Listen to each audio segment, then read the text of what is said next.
Hello everybody, I hope you're having a wonderful day, and today I would like to share with you guys my final thoughts on the Vero Engineering Axon Mini. This is the inset liner version versus their other one. It's a frame lock. I want to let you guys know I did not purchase this directly from Vero Engineering. I actually purchased this on the secondary market through nafsale.com. It was a wonderfully smooth transaction, and this was essentially a like new inbox unit. And I'm just gonna tell you guys up front, this thing has been nothing but exceptional and wonderful to use. This is as fidgety as it gets for the entirety of my collection. It may not sound as nice because the carbon fiber is kind of deafening a little bit, or sound deadening. So it doesn't have a typical ting, but there's a definite snap when it engages all the way that I do definitely enjoy. It is on the smaller side, so it's not super scary. It is all blacked out, yeah, but I wouldn't consider this a super tactical design by any means. This is purely, it's a really good looking knife, but there is so much usable edge here, and just the shape overall. The sheep's foot blade shape is my number one most favorite blade shape to use because of its functionality. It's just been awesome, and it's great. Like I have flicked this thing what it feels like a million times, and as I did mention in my unboxing of this that I was going to tune the knife, I was able to successfully increase the detent without getting any lock stick. I had it for maybe like the first 2 flips, and then it went away. I just messed with the pivot and tightened it and properly lubricated it, and it's locked up, it's solid, it's good to go.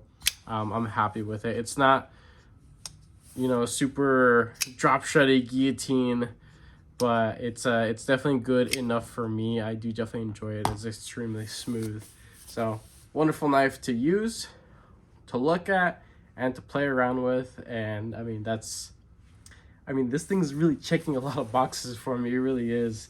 So even though I didn't purchase it from directly from Vero Engineering, I do want to read off a couple of dimensional specs.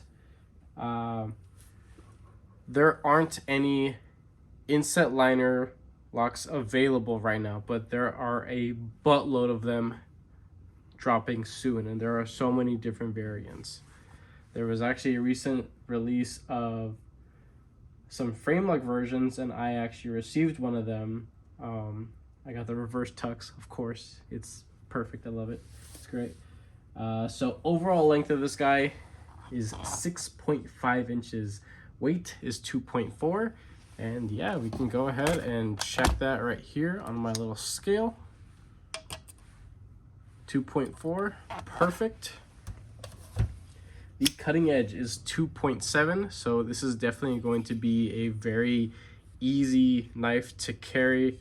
Again, it's super compact, not gonna scare people. It's on the smaller side, you can really creep up on it, and this is, to me, this is plenty of knife anybody within an urban environment would ever really need. Normal, urban jobs, right? Cutting note cards, paper, opening up boxes, breaking down large display things that are made out of cardboard, stuff that like I typically do. I go through a lot of cardboard, a lot of cardboard, and as you all know, the cardboard is pretty rough on some knives, especially ones that have finishes on them. And I'll show you guys a little bit up close what it's done so far in my short period of time having this thing. Blade material M390, sheep's foot blade shape, flat ground, milled pocket on both for opening. Okay, yeah, so all basic stuff. And like I mentioned before, there are a lot of them on the way. I don't know yet, it doesn't even have a date here on the website, but that's really all the information that is honestly really relevant at this moment in time. So let's get out a couple size comparison knives. Everything is going to dwarf this thing, really. Let's do the Spyderco's. This is the PM2. Right, let's get it. There's a PM2, native 5.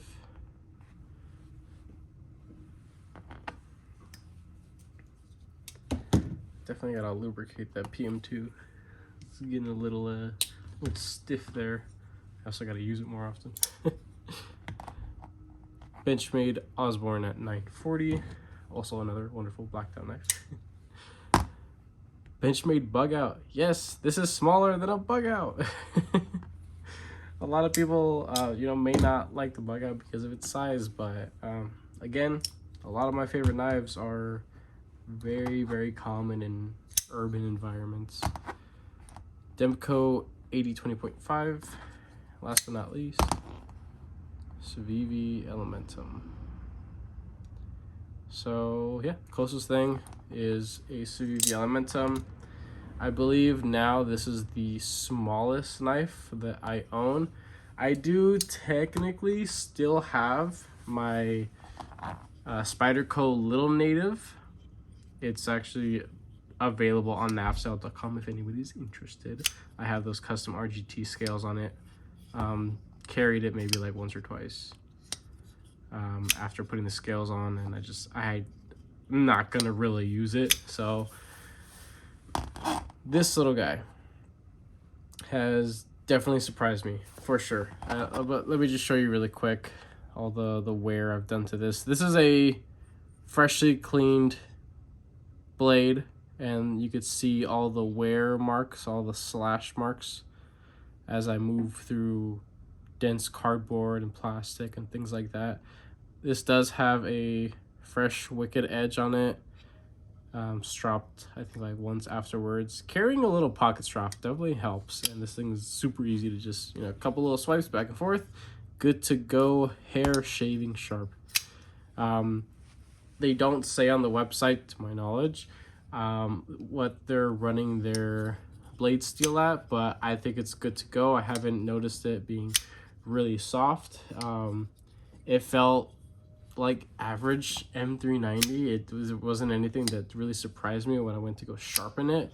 A lot of my knives are actually in M390. A handful that I've sold already were in M390, and it doesn't really feel any different, so I suppose that's a good thing.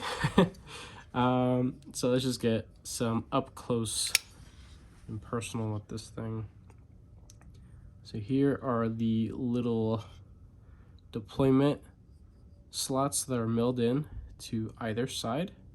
This is a tip up right hand only carry design. So unfortunately, lefties can't really comfortably carry it. You can still deploy it, of course. It's actually really easy to do so. And let's try front flip. Perfect, yeah. So because this is an inset liner lock, it's really easy to mess around with this thing and deploy it a bunch, and just have a good time using it, of course. Let's take a look at how edge termination. I'm okay with that. So this is scene 1 reprofiling, and I think I could probably get about three good sharpenings out of this before I do start seeing the edge come a little bit further back. Not that big of a deal. The stop pin is further down in there, so as you can see, that whole area is free right there. This space, I can easily cut in my own sharpening tool there with a little Dremel or something of the sorts. But of course, you'll be removing the coating there, so it'll be exposed steel, and it'll just be a visual thing, not that big of a deal. But if you want to prevent from having that the so-called smile on the edge, you could always increase this, make this a little bit larger. As you can notice right there, when I did sharpen it, there were a couple times that I got pretty close to this shoulder area down here, and I did nick it a couple times. It's nothing too crazy, but against the black finish here, it definitely stands out quite dramatically. All Vero Engineering knives are numbered to my knowledge, which is nice. It's nice to have a little bit of uniqueness to a I wouldn't say mass-produced knife, but a production level knife, of course. And speaking of producing and all that, the people who are making this are Bestech, and I think this is maybe 1 or 2 knives I've ever handled by Bestech, and this thing was really nice. And what I mean by that is talking about the hardware. So let's talk about this hardware. I love how the axis isn't here.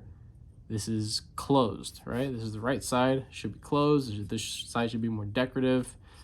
The axis point is here in the back for the pivot. This is a T8 pivot. It's deep, it's sharp. My bits don't have an issue grabbing and you know, being able to take apart the knife and everything, disassemble, put back together. The T6 for the body, there are 4 on the body and 2, excuse me, inside, going through the carbon fiber scales to hold in the pocket clip here, so that way you have this really nice short but robust pocket clip. Now this is a beefy, really strong pocket clip. This is probably one of the strongest pocket clips that are made out of titanium in my collection. I mean, the only thing stronger than that would probably be my zirconium pocket clip, but as you can see, it actually floats above the Zirc scale, so it's actually kind of a tapper a little bit, but zirconium is such a hard freaking material that it's not the most annoying tapper. So I'm sure you guys know what I mean by that. Like some knives, like if you bend it out, that's what I mean. So this is a steel clip knocking against tie, but there's a quite similar sound when it's titanium against titanium. This being against carbon fiber, kind of just sounds like plastic. I bent the clip out a little bit because there were a couple times where I noticed wearing thicker jean material. I noticed that I was having a really difficult time getting it in and out of the pocket. So I bent it out just the slightest and it became a horrendous tapper. It sounded like plastic. It really did sound like plastic. So I squished it back down a little bit, and I think having that flex definitely helped to get to a nice medium spot. So now it does contact the scale continuously. It doesn't tap anymore, but it is on the looser side, so now it does go into my pocket rather well. It still holds in just fine. It doesn't just like fly out of my pocket if I were to jump around or anything. But besides all the hardware, I'm not the biggest fan of the T6 hardware. They could have been T8s, of course. Everybody wants T8s. I want T8s. I'm always going to complain about that. Everybody's always going to complain about that. It's just a thing. I really hope that, within the future, maybe if there's any revision to, this, that they would consider having T8s. I mean, why not? I don't know what the issue is and why companies it's like they're scared of using T8s. Are they that much more expensive? If they're that much more expensive, then include it into the price. If the knife is so good like this, people wouldn't mind spending what would trickle down to be an extra, what, 10 bucks, 15 bucks? Just go for it, do it. When you have quality like this, I genuinely believe people are willing to pay for that. Shoot, I have knives in my collection that are hundreds and hundreds of dollars, and they're not perfect. They are far from it. But an individual, myself, paid for that knowing this.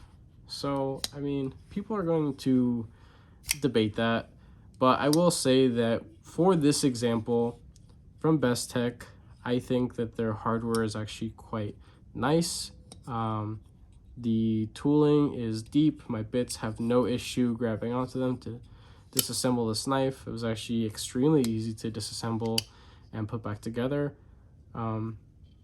The tolerances, the fitment of the titanium liners in relation to the carbon fiber scales, it's tight. It's snug, but it's not Riot level snug. And I reference my F5.5. Those titanium inset liners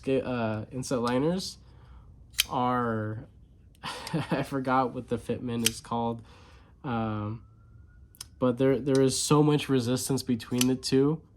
They don't wiggle around. They're a perfect interference fit, I think that's what it's called, where they almost feel for a second like the liners were machined a little too big for the scales, but once they're in, they're not going out. This is a little bit less than that, so I would consider that perfect. I think the fit and finish of these knives are damn near perfect for what you're paying for. I don't even remember if I mentioned the price on this thing. I'm sorry if I didn't already. 16 minutes into a review. This was $225, and I recommend that. I am completely okay with that. I genuinely believe that this is worth every penny of that. Not much else to really talk about at this point. There is a inset steel liner.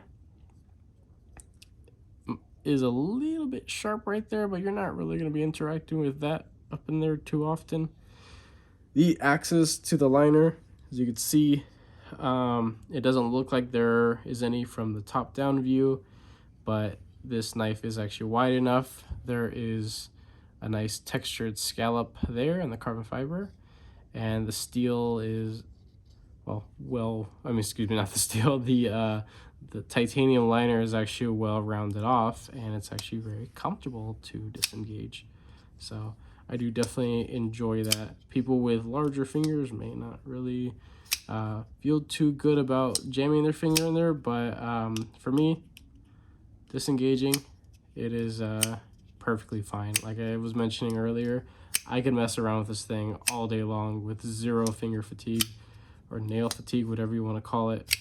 Of course, talking about all the deployment methods, I personally had to tune my detent a little bit to make it a little bit snappier. I don't know how it came brand spanking new, because again, this was on the secondary market. It was only used a couple little times, literally just to use it as a fidget toy, as the first owner claimed. But I mean, I've been putting this thing through a lot of stuff, and it's been a wonderful experience using all three different deployment methods just to mess around. I think the jimping is perfectly fine. It doesn't come all the way around, but there is one, as you can see, there is one jimp that is a lot closer to the very tip versus other companies like Civivi. What else has a front flipper that I had a Feist, Kaiser Feist. It was all right. The front flipper jimping on that wasn't so great, but this thing's awesome. It's been a wonderful experience. It has ball bearings in the pivot, sort of ceramic ball bearings, ceramic detent ball. It has the slightest little detent ramp.